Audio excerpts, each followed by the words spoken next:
আসসালামু আলাইকুম ওরহমাতুল্লাহ। যে 10টি বৈশিষ্ট্যের ব্যক্তিকে আল্লাহ তাআলা অনেক বেশি ভালোবাসেন। মহান আল্লাহ, ফেরেশতা, নবী রাসূল, আসমানি কিতাব এবং শেষ দিবসের প্রতি একজন মুমিনের দৃঢ় বিশ্বাস রাখার পাশাপাশি জীবন চলার পথে বেশ কিছু বিষয় ও বৈশিষ্ট্য রয়েছে যা মুমিন বান্দাকে অর্জন করে নিতে হয়। তবেই একজন সাধারণ মুমিন প্রকৃত ঈমানদার ও আল্লাহর ভালোবাসার পাত্র হওয়ার সৌভাগ্য অর্জন করতে পারে। হাদিসের আলোকে আল্লাহর ভালোবাসা ব্যক্তির 10টি বৈশিষ্ট্য এই ভিডিওতে তুলে ধরা হলো। তা হল, নম্বর 1, যে ব্যক্তি যা ইচ্ছা তাই করে না, আল্লাহ তাকে অনেক বেশি ভালোবাসেন।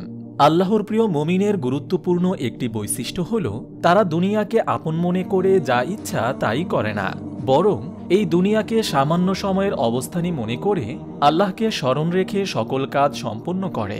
হাদিস শরীফে বর্ণিত হয়েছে, দুনিয়া মুমিনের কারাগার আর কাফিরের জান্নাত। সহিহ মুসলিম, হাদিস নম্বর 2956।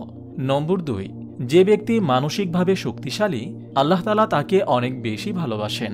রাসূল সাল্লাল্লাহু আলাইহি ওয়াসাল্লাম বলেছেন, শক্তিধর ঈমানদার দুর্বল ঈমানদারের তুলনায় আল্লাহর কাছে উত্তম ও অতীব পছন্দনীয়। তবে প্রত্যেকের মধ্যেই কল্যাণ নিহিত আছে, যাতে তোমার উপকার রয়েছে তা অর্জনে তুমি আগ্রহী হও এবং আল্লাহর কাছে সাহায্য কামনা করো। তুমি অক্ষম হয়ে যেও না। সহিহ মুসলিম, হাদিস নম্বর 6667। নম্বর 3, যে ব্যক্তি সহজ সরল, আল্লাহ তাআলা তাকে অনেক বেশি ভালোবাসেন। এক হাদিসে আল্লাহর রাসূল সাল্লাল্লাহু আলাইহি ওয়াসাল্লাম মুমিনের চারিত্রিক বৈশিষ্ট্য এভাবে তুলে ধরেছেন, মুমিন ব্যক্তি চিন্তাশীল, গম্ভীর ও ভদ্র হয়ে থাকে, আর পাপিষ্ঠ ব্যক্তি প্রতারক, ধোঁকাবাজ, কৃপণ, নীচ ও অসভ্য হয়ে থাকে। তিরমিজি, হাদিস নম্বর 1964। নম্বর 4, যে ব্যক্তি সকলের সাথে আন্তরিক, আল্লাহ তাআলা তাকে অনেক বেশি ভালোবাসেন। শুধু আল্লাহর সন্তুষ্টির জন্য পরস্পর ভালোবাসা ও অন্তরঙ্গতার সম্পর্ক তৈরি করা মুমিনের অনন্য বৈশিষ্ট্য। নবী করিম সাল্লাল্লাহু আলাইহি ওয়াসাল্লাম বলেছেন, মুমিন সবার আপন হয়, অন্তরঙ্গ হয়। যে অন্তরঙ্গ হয় না এবং যার সঙ্গে অন্তরঙ্গ হওয়া যায় না, তার মাঝে কোনো কল্যাণ নেই। মুসনাদে আহমদ, হাদিস নম্বর 9198। নম্বর 5, যে ব্যক্তি সকলের সাথে সৌজন্যমূলক আচরণ করে, আল্লাহ তাআলা তাকে অনেক বেশি ভালোবাসেন। মানুষ সামাজিক জীব, সমাজে নানা রকম মানুষের সঙ্গে চলতে হয়। এক হাদিসে এসেছে, যে মুসলিম মানুষের সঙ্গে মেলামেশা করে এবং তাদের দেওয়া যন্ত্রণায় ধৈর্য ধারণ করে, সে এমন মুসলিমের চেয়ে উত্তম যে ব্যক্তি মানুষের সঙ্গে মেলামেশাও করে না এবং তাদের দেওয়া যন্ত্রণায় ধৈর্যও ধরে না। তিরমিজি, হাদিস নম্বর 2507। নম্বর 6, যে ব্যক্তি দাম্পত্য জীবনে উত্তম, আল্লাহ তাআলা তাকে অনেক বেশি ভালোবাসেন।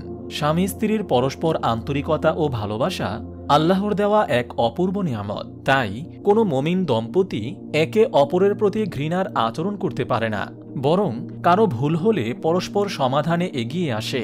এ প্রসঙ্গে আল্লাহর রাসূল সাল্লাল্লাহু আলাইহি ওয়াসাল্লাম এক হাদিসে বলেছেন, কোনো মুমিন পুরুষ কোনো মুমিন নারীর প্রতি বিদ্বেষ বা ঘৃণা পোষণ করবে না, কেননা তার কোনো চরিত্র বা অভ্যাসকে অপছন্দ করলে তার অন্য কোনো চরিত্র বা অভ্যাস সে পছন্দ করবে। সহিহ মুসলিম, হাদিস নম্বর 3540। নম্বর 7, যে ব্যক্তি ধৈর্য ও কৃতজ্ঞ, আল্লাহ তাআলা তাকে অনেক বেশি ভালোবাসেন। পৃথিবীর জীবনে সুখ, দুঃখ, আনন্দ, বেদনা সবার জীবনই আসে, কিন্তু এই দুঃখ সুখের মধ্যেও আল্লাহর নৈকট্য ও সন্তুষ্টি অর্জন করা সম্ভব। রাসূল সাল্লাল্লাহু আলাইহি ওয়াসাল্লাম বলেছেন, মুমিনের অবস্থা বিস্ময়কর, সব কাজই তার জন্য কল্যাণকর। মুমিন ছাড়া অন্য কেউ এ বৈশিষ্ট্য লাভ করতে পারে না। তারা সুখ শান্তি লাভ করলে শুকরগুজার করে, আর অসচ্ছলতা বা দুঃখ মুসিবতে আক্রান্ত হলে ধৈর্য ধারণ করে। প্রত্যেকটাই তার জন্য কল্যাণকর। সহিহ মুসলিম, হাদিস নম্বর 7390। নম্বর 8, যে ব্যক্তি কোরআন তেলাওয়াত করে, আল্লাহ তাআলা তাকে অনেক বেশি ভালোবাসেন। নবী করিম সাল্লাল্লাহু আলাইহি ওয়াসাল্লাম বলেছেন, যে ব্যক্তি কোরআন তেলাওয়াত করে, তার দৃষ্টান্ত এমন লেবুর মতো যা সুস্বাদু ও সুগন্ধযুক্ত, আর যে ব্যক্তি কোরআন পাঠ করে না, তার দৃষ্টান্ত এমন খেজুরের মতো যা সুগন্ধিহীন কিন্তু খেতে সুস্বাদু। আর এমন পাপী ব্যক্তি যে কোরআন পাঠ করে, তার দৃষ্টান্ত হচ্ছে রায়হান জাতীয় লতার মতো যার সুগন্ধ আছে কিন্তু খেতে বিষাদ। আর যে পাপী কোরআন একেবারেই পাঠ করে না, তার দৃষ্টান্ত হচ্ছে ওই মাকাল ফলের মতো যা খেতেও বিষাদ এবং যার কোনো সুগন্ধও নেই। সহিহ বুখারী হাদিস নম্বর 520। নম্বর 9, যে ব্যক্তি অন্যায়ের প্রতিবাদ করে আল্লাহ তাআলা তাকে অনেক বেশি ভালোবাসেন। মুমিনরা কখনো অন্যায়ের কাছে মাথা নত করে না। মহানবী সাল্লাল্লাহু আলাইহি ওয়াসাল্লাম বলেছেন, তোমাদের কেউ যখন কোনো অন্যায় হতে দেখে সে যেন সম্ভব হলে তা হাত দ্বারা রুখে দেয়, আর এটা সম্ভব না হলে প্রতিবাদী ভাষা দিয়ে তা প্রতিহত করে, আর তাও না পারলে সে যেন ওই অপকর্মকে হৃদয় দ্বারা বন্ধ করার পরিকল্পনা করে, অর্থাৎ মনে মনে ঘৃণা করে। এটি দুর্বল ঈমানের পরিচয়। তিরমিজি হাদিস নম্বর 2172। নম্বর 10, যে ব্যক্তি আল্লাহর সাক্ষাৎ পেতে উদ্গ্রীব থাকে আল্লাহ তাআলা তাকে অনেক বেশি ভালোবাসেন। রাসূল সাল্লাল্লাহু আলাইহি ওয়াসাল্লাম বলেছেন, যে ব্যক্তি আল্লাহর সাক্ষাৎ পছন্দ করে আল্লাহ তার সাক্ষাৎ পছন্দ করেন, আর যে আল্লাহর সাক্ষাৎ অপছন্দ করে আল্লাহ তার সাক্ষাৎ অপছন্দ করেন। এ কথা শুনে আমি জিজ্ঞেস করলাম, হে আল্লাহর নবী, মৃত্যুকে অপছন্দের কথা বলছেন? আমরা প্রত্যেকেই মৃত্যুকে অপছন্দ করি।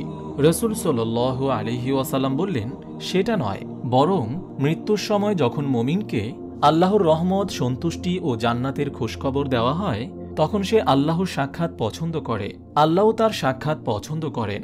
আর কাফিরকে যখন মৃত্যুর সময় আল্লাহর আযাব ও গজবের সুখবর দেওয়া হয় তখন সে আল্লাহর সাক্ষাৎ অপছন্দ করে, আল্লাহ তার সাক্ষাৎ অপছন্দ করেন। সহিহ মুসলিম হাদিস নম্বর 2685। মহান আল্লাহ তাআলা আমাদের সবাইকে প্রকৃত মুমিন হয়ে আল্লাহর প্রিয় বান্দা হওয়ার তৌফিক দান করুন, আমিন। আপনি যদি এরকম ভিডিও আরও পেতে চান তাহলে এই চ্যানেলটি সাবস্ক্রাইব করে পাশে রাখা বেল আইকনটি অন করে দিন।